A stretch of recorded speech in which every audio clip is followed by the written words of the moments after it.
I'm a recovering workaholic. And I say that because there's not such a thing as an AA for workaholics, but if there would be, I would be it.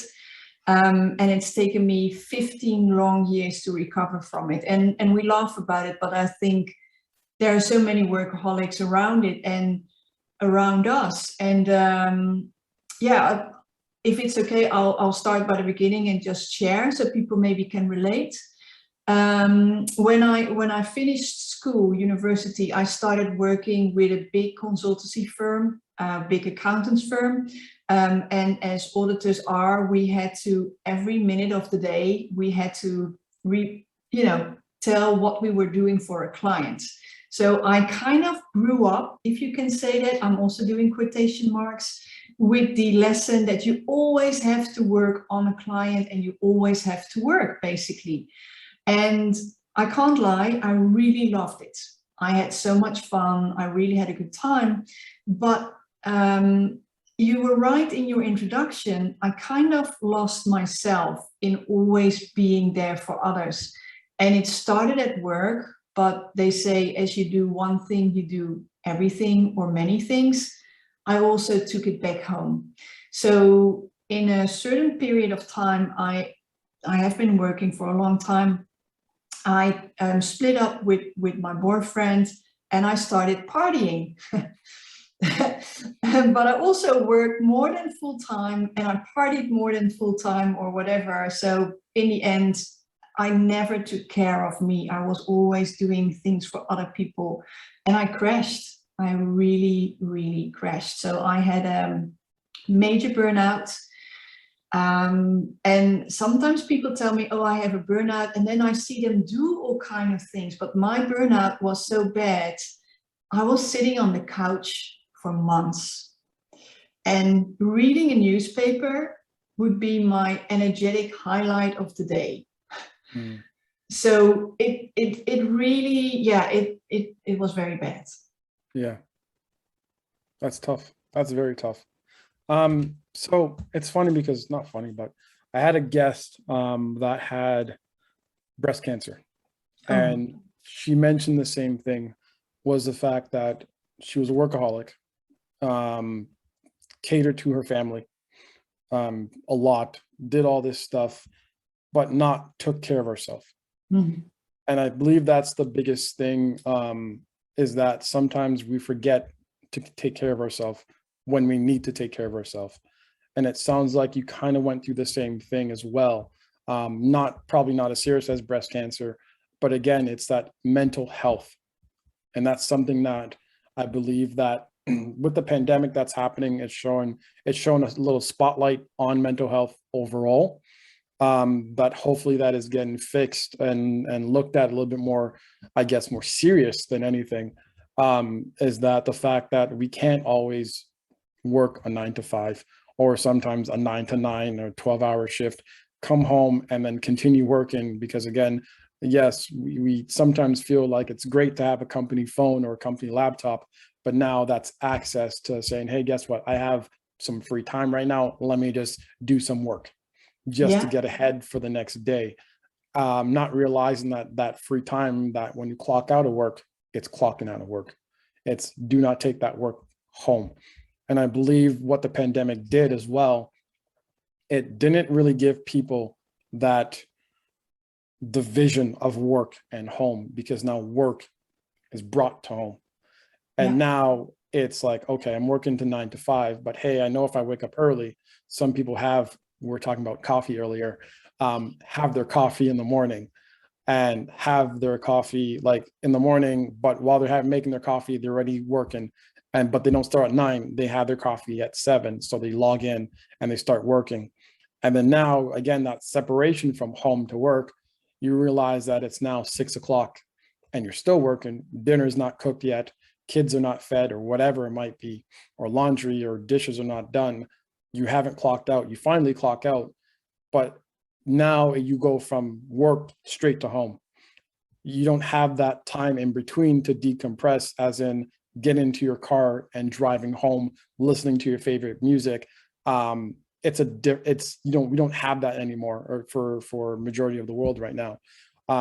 So I believe that that's what the pandemic has showed us.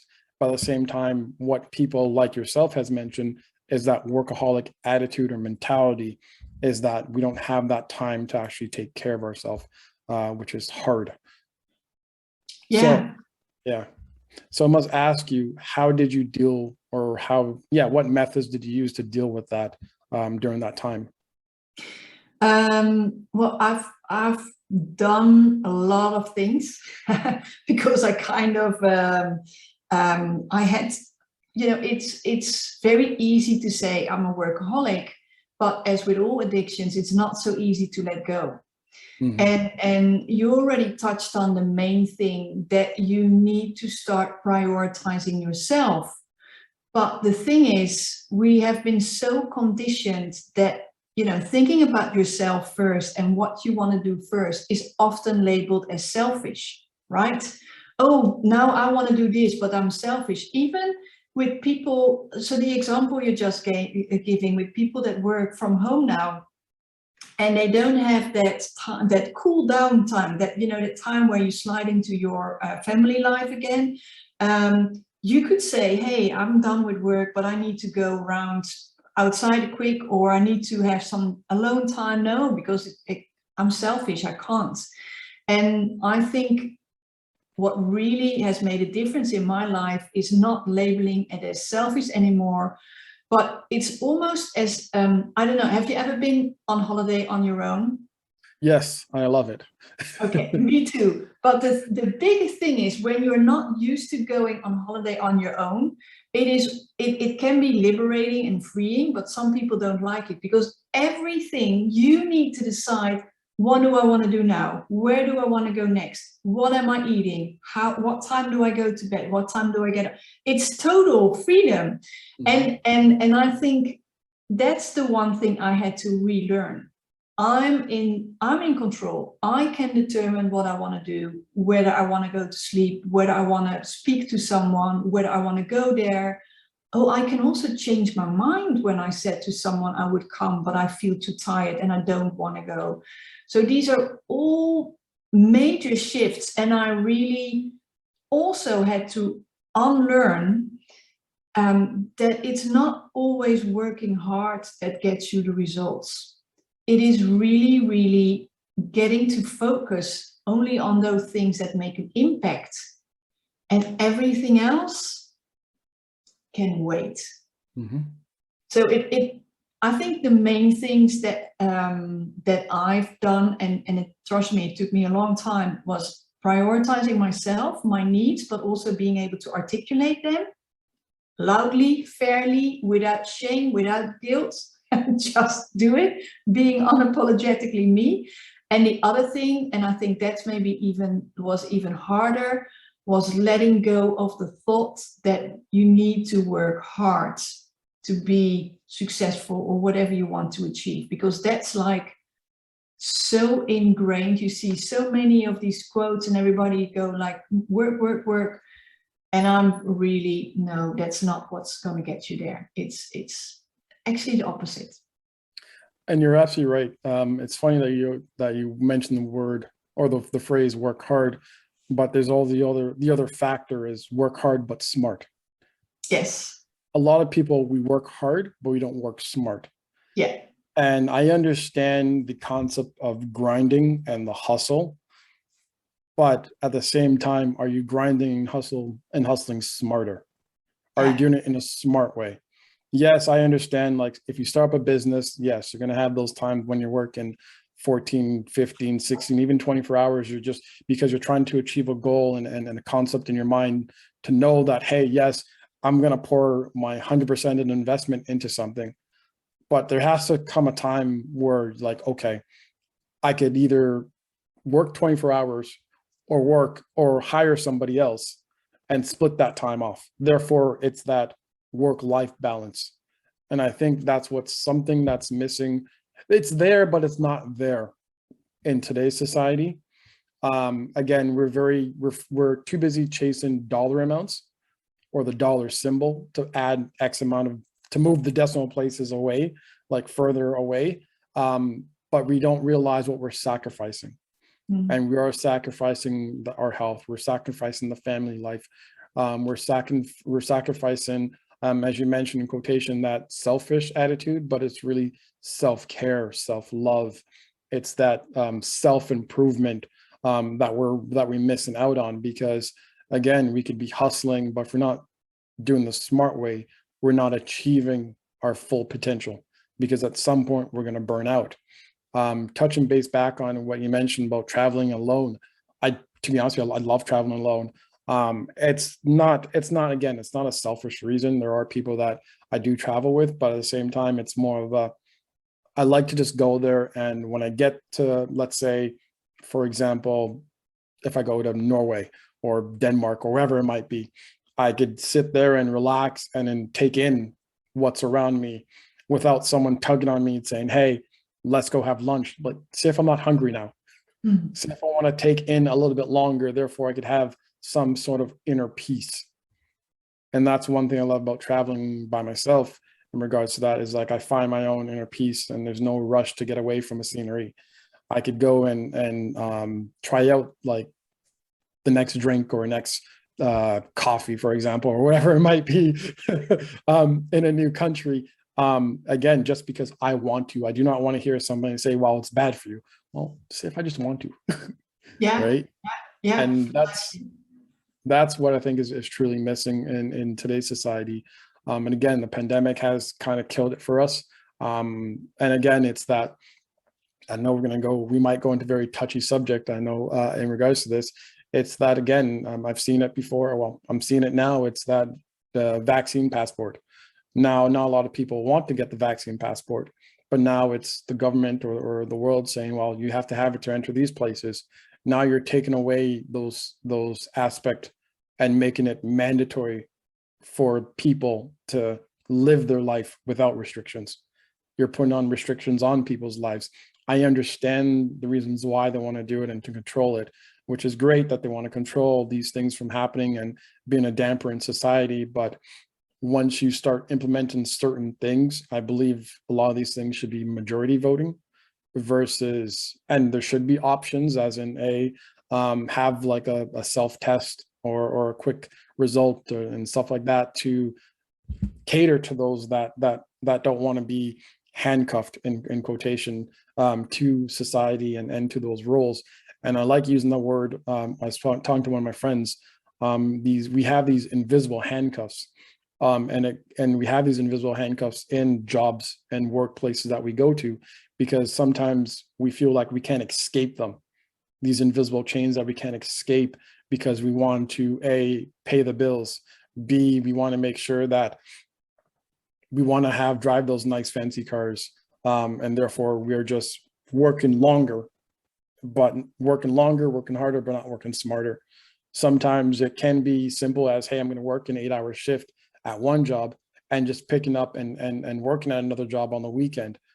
At least that's your option. At least it's a choice for you, and it's not mandatory for you to do it. And instead of working 12 hours or 14 hours at a job that you don't really like. And it's funny that I say that, because I think a lot of us, we go to a place that we don't like going to, and we mumble and we complain about it before we even get there. And then when we get there, we're like, okay, we're there, and you complain the whole time, but then we don't choose to change it, which is fun. It's so true. And you talk about invisible handcuffs. I always speak about my golden handcuffs, because I used to work in a leadership position, and the money was good, and the car was great, and the house was amazing, and the money was coming in. And one of the things that happen often is that you then, because the money is good, so there are so many escapes that you kind of see as a reward. So you buy the fancy clothes and you go to the fancy holiday destination, and you tell yourself it's worth it. But you're right, deep down, often it isn't worth it. And I'm a coach. I've done a lot of career coaching, and people often they are afraid to let go of the handcuffs, because this is what they used to. This is their security. And I think the security isn't really there, because there's always the risk of getting fired. and the risks actually are growing exponentially. But you're right, there are handcuffs for certain. And there's one thing I want to touch on. You said that, you know, many business owners, they think they need to work day and night. And I'm with you. A lot of business owners think that. And that's actually what I help business owners with, because I don't buy into that. I was going to say fancy and not so nice words. I'm not saying it, but I'm not buying it. Let's hold on. Before you continue, understand this is a real talk and it's called No Filter. So say what you want to say, okay? Okay. Well, I was going to say I'm not buying into that bullshit. I mean, I really think it is because, and it's something we tell ourselves, right? Oh, I'm starting a business now, and I wish I could say, well, when I started my business, I didn't fall for it, but I felt for it so badly until I thought, what the heck am I doing? And I changed it, and I really decided. I started my business for freedom. It's one of my major core values, and I wanted freedom. And I'm not trading in a well-paid job for kind of a trainee position where I really work all hours. I don't get paid a lot, and I kind of start resenting my business. So I cut back on the hours. I took Wednesdays are my days off. Best decision ever. And don't start before 10 a.m. A lot of afternoons I'm off. I work evenings, but that's because I work with the US and Canada and the different time zones. And I brought back joy. And when you bring back joy, when you start to focus on really the most important things, you know, you get more things done, you attract more clients, and your income goes up. It's really, it works for business owners as it does for professionals. Really get your focus, and the results will coming in. It's, yeah, that's that's what I truly believe in. Which I'm 100% with you on that one. So talk about your business a little bit more. You mentioned that you go and coach other businesses or individuals. I guess they're the same in a sense. So talk about a little bit more on that one. Yeah, so I work with business owners, CEOs, but sometimes also professionals who really feel like, okay, something isn't going right. I work all hours, and yet either I don't see the results coming in, or I don't feel that my work diminish. You know, very successful, and I say successful between quotation marks because everybody has a different definition of success.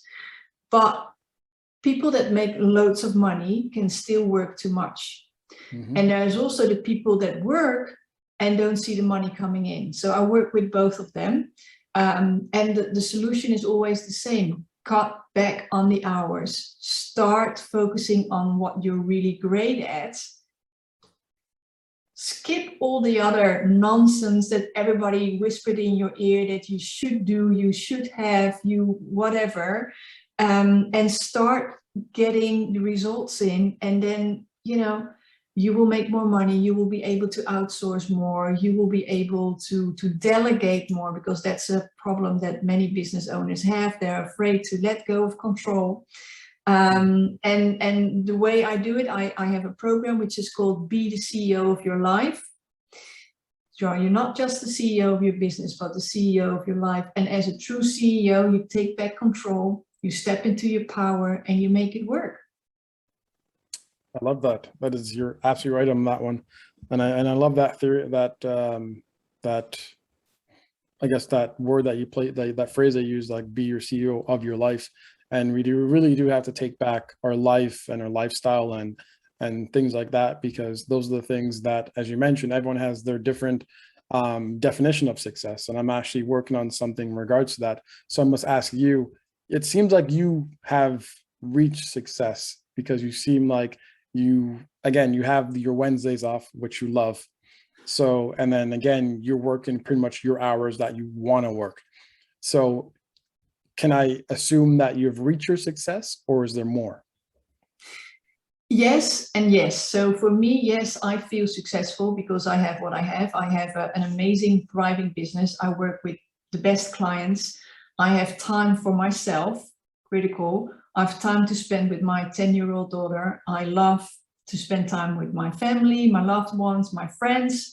I get to travel. Luckily, we get to travel a bit again. And, you know, I have a great life. Is there more? Yes, because I like to reach more people. And I have great plans for my business, you know, so there's definitely more, because otherwise, if everything stays the same, then you're going backwards.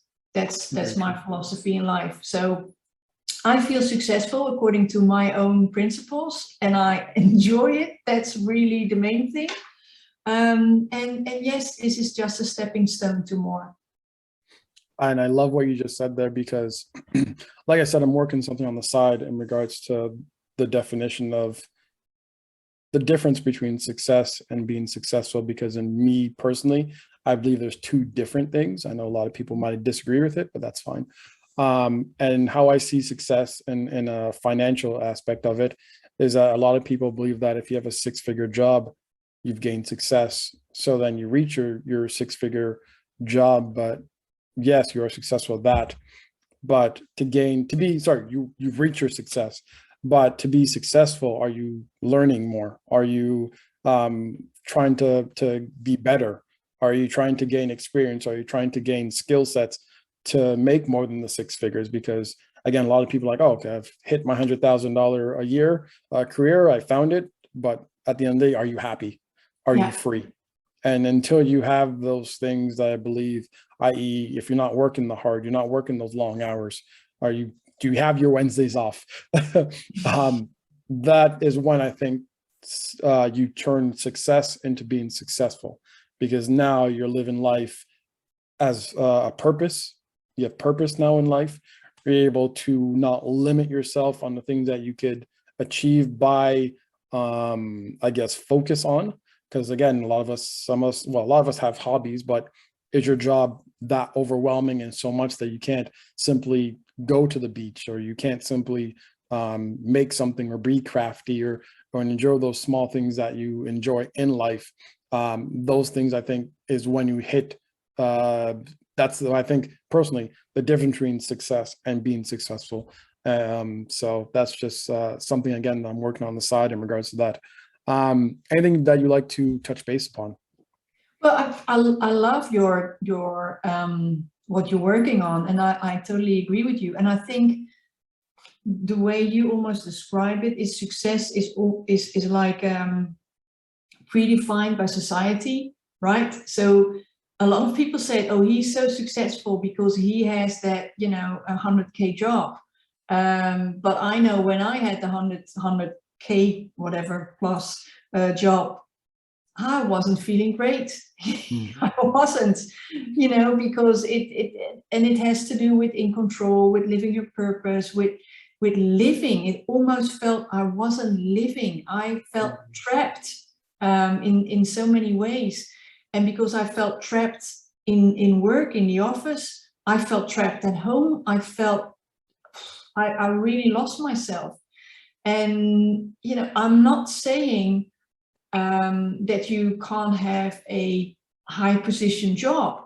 You can, for sure. But you're right, it has to do something that lights you up, where you feel you make an impact, where you feel you're living your purpose, and you feel the freedom to be yourself. Because I think that is critical. And for me, I wasn't working in an environment where I felt that. But it has taken me a long time to discover that was actually going on. And then I started my own business, and it kind of in very small, it started again, because it's also one thing we forget often. We say, oh, you start your own business and then everything happens, right? It's like, okay, now you wave your magic wand and, oh, I'm successful now, even according to your terms. But what I found is that it's scary as shit, because all of a sudden it's only you. There's nothing to hide. You have to, you know, especially as a small business owner, when you start out, you have to completely, utterly show yourself. And what if people don't like you? what if they disagree or really, you know, say nasty things about you?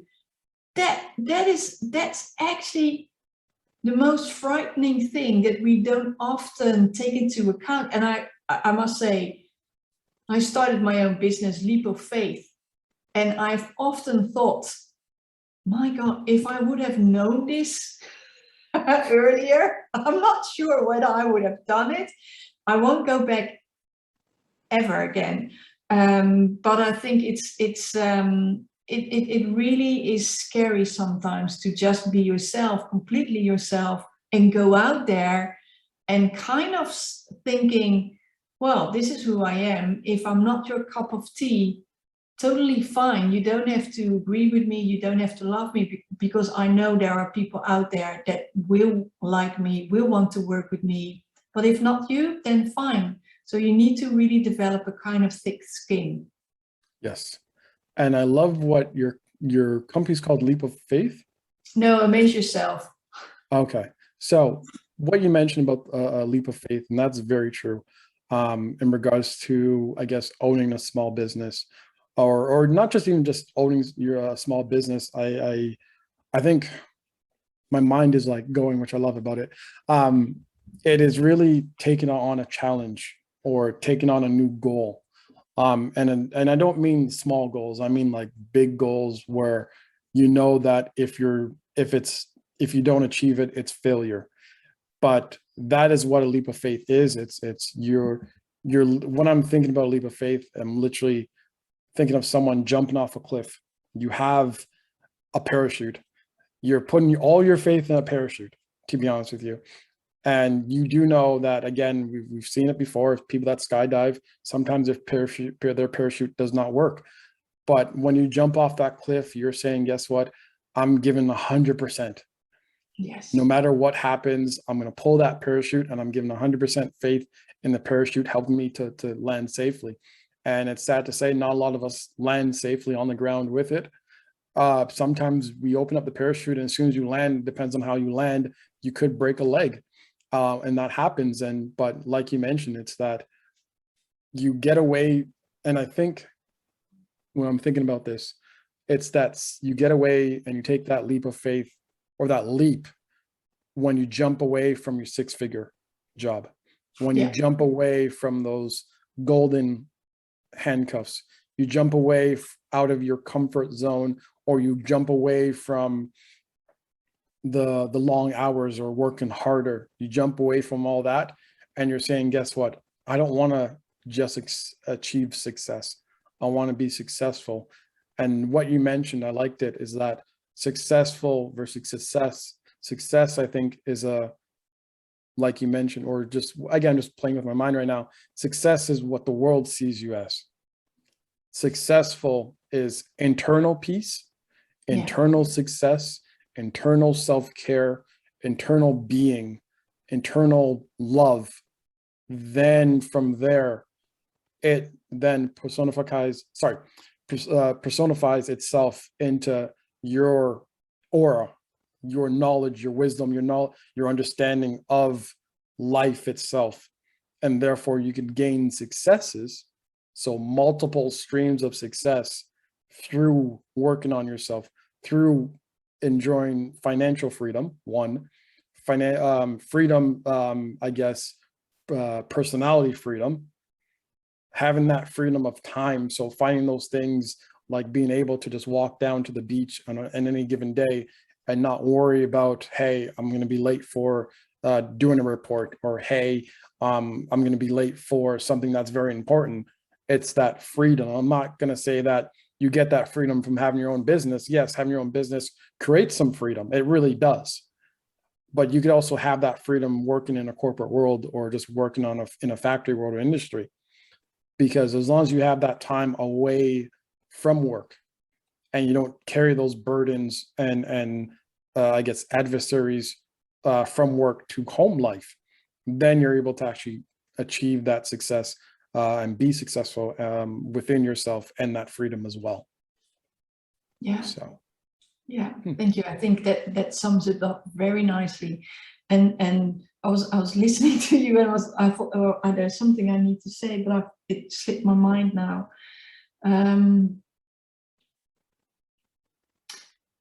It slipped my mind, but I really agree with what you're saying. I think we often, oh, sorry, it's the image you painted about jumping off a cliff and then having a parachute and trusting that parachute. And what I really like what you said was going 100% in.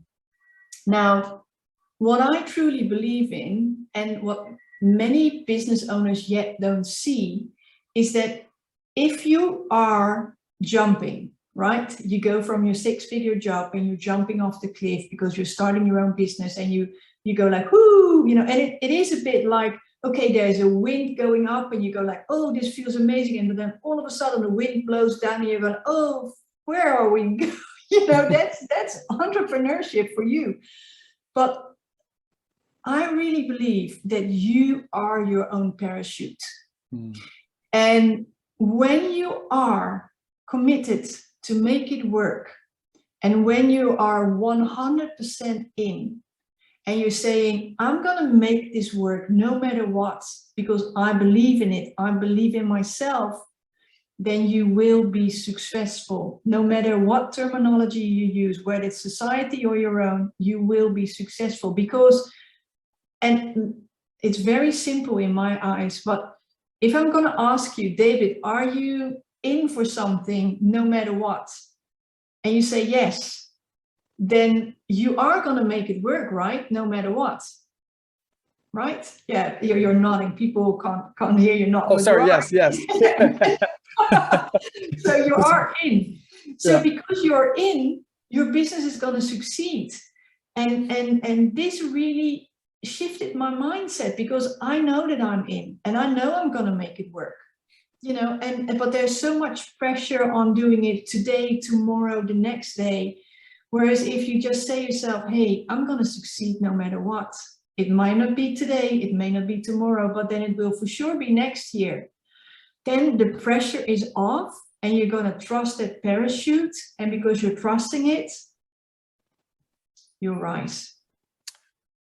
I like what you said, but I want to change it just a little bit. Go for it. I think a lot of us, we say that we're going to do it. Right. But we never take that step off the cliff. Also true. And I think that's what's key on all that, is that we could be standing, to be honest with you, I think a lot of us, we're standing at the edge of the cliff of success, or we're standing on the edge of the cliff with our parachute, waiting for the leap of faith. And we're like, yeah, we're going to do it tomorrow. We're going to jump off this cliff. And you camp out at that cliff. And tomorrow comes and you're like, well, there's a cloud in the sky. It's going to rain soon. Or you're going to jump off. Oh, it's too hot. Or, hey, I'm feeling a little bit sick today. I think we make a lot of excuses that by the time we're supposed to jump off that cliff, and it's sad to say this, I don't care what anyone says, we jump into our grave instead.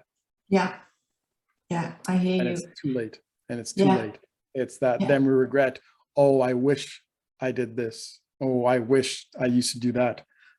And that's when you see you're wishing all these things, but now you see someone, for example, like Elon Musk. You see like those inventors that come out of nowhere. And you're like, well, how did this person become successful? Because guess what? They decided to take that step off the cliff. Yeah. Yeah. I totally hear you. And I think you paint a very daunting image, but very true. A lot of us are afraid, and we hold ourselves back through our fears. And I think the fear of being disappointed is the biggest one that is keeping us back. But I think the fear of being disappointed in yourself for not doing it is always bigger than the fear of doing it. And I really work with the mindset, try it, maybe fuck up, but at least you know, and at least you learn, and at least you gain something, and it way feels better than not doing it, than making a mistake. Oh, and I don't really believe in mistakes. I more believe in learning. I really like Nelson Mandela saying, I never lose, I either win or I learn. I really like that. And I think that's the same with jumping off the cliff or taking that step. You can't fail. You learn or you win. And I think it's one of the top 6 regrets of people I wish I had done. So take the leap of faith. Yes. Yeah. And I love how you said that. You're absolutely on that one. And one thing I want to touch base on, what started this podcast was, you mentioned that we're too busy pleasing each other. Yes. That we forget to take care of ourselves. And this goes with our whole theme of taking that leap of faith, because sometimes we have to look at those are the people that we surround ourselves. Because sometimes those people around us can be our parachute. They can be our safety net. It can be those that push us off the cliff, because it's good to surround ourselves with those people and network correctly, because once you do that, it becomes that person. When you are, I like how I'm thinking about this. You jump off that cliff, that wind is that person that keeps you from touching the ground. Because yes, you might go down, but that upwind can be those people that network with you, that help you out to guide you to have a safe landing if you choose to land. And that's what's funny. It's that landing, right? It's either A, you choose to land, and landing is not a bad thing. And landing, I'm looking at landing at 2 things. One, landing is, okay, you're done your success. But landing could also mean, yes, you are successful. You've hit that landing. Now you're safe on the ground. A lot of people, they say they feel safe on the ground than in the air. And a lot of people say, hey, I feel so much more excitement and the adventure in the air. The good thing about being in the air is that you get to see what's around you. And therefore you could then know where to land and where is a safe place to land. This is very interesting. This is very interesting. So first of all, now I'm stuck with the song of Celine Dion in my head. I don't know whether people like Celine Dion. I don't, but you're the wind beneath my wings. That's the song that's now stuck in my head. So, but what I really like in the comparison that you make, it is very true that it's so important that the people that we surround ourselves with are actually carrying us, like you're saying, pushing us over the edge in a friendly way. You can do it. We trust you. We're here for you. Unfortunately, all too often I see, and especially with business owners, but not just business owners, so many people that are surrounded by people that kind of literally push them off the edge, and not in a good way, but in a way that they kind of feel like, okay, I'm going to drown now. This is not good. And people are not supportive, or people don't get it. And I'm always an ambassador to say, make sure that you surround yourself with the right people. Really be picky, be choosy who you want to be with, and make it that the people that lift you up, spiritually, and encourage you, and they have your back. But what we often forget is that it's not just the people you surround yourself with, but it's also, who do you follow on social media? Who do you watch? What do you listen to? What television programs do you watch? So basically, all the influences around you, is that indeed feeding you in a positive way, that it's kind of lifting you up and keeping you up in the air, or getting you to land, like you say, in being successful? Or is there here and there things that you watch, things that you listen to, that kind of rip your parachute to shreds, and make you doubt yourself? And I think we can be more careful with that, because mindless scrolling on social media, we all do it, right? And in a way it serves its purpose. You can say a lot negative about it, but it serves its purpose. But if you feed your mind through that with a lot of negative input, then it's not going to help you. So really be careful with who you follow, what you take to you, what you read, and it can make such a difference. I agree. Again, I have to add just one thing to everything you say. Go. I like it. The biggest thing though is accepting it. We have to accept it, because again, we could have all these great people around us, but if we don't utilize it, and that's, I think, is what's key in all this stuff. We have to utilize the resources around us, because at the end of the day, resources around us are there to help us out. If we don't use them, they're just paperweight. Yeah. Yes, we can be, and this is the dangerous thing about, I think, with scrolling through mindlessly, is because it's mindless scrolling, despite us not accepting it, we still take it in unwillingly. It is so much easier to take in negativity than to take in positivity. And that is, I think, is very daunting and interesting about life. And as human beings, is that someone could say, hey, you're doing a great job, keep being productive. And you take it, you're like, okay, I'm doing okay. I'm doing well. I can continue on this path. As soon as someone degrades you or downgrades you, saying, hey, I see you doing this and this, but sorry, they could say, okay, I see you doing a good job, but you need to improve on this and this and this. That plays in your mind a lot. Those negative words, if someone doesn't do it in a very, and that's what's hard, I guess, about talking to people, is that constructive criticism, is that some people might take it offensive, and therefore the path that they're going on, or that leap of faith that they decide to be on, like we mentioned, it's that they're so afraid of the criticism, they're afraid of the failures. They're not easy. A lot of people are not easy to take on that stuff, because now they look at things in a negative way. But my advice to everybody is look at things as mindless. Go mindless scroll, because sometimes we need that what's it called? There's a word, crap. we just need that different side of pleasure.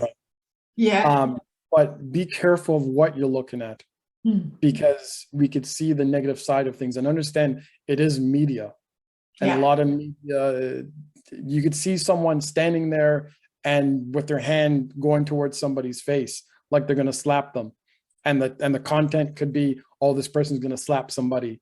And it could be Prince Harry slapping Prince William, not realizing that there's a fly and someone edited it. So be very careful with social media in that sense.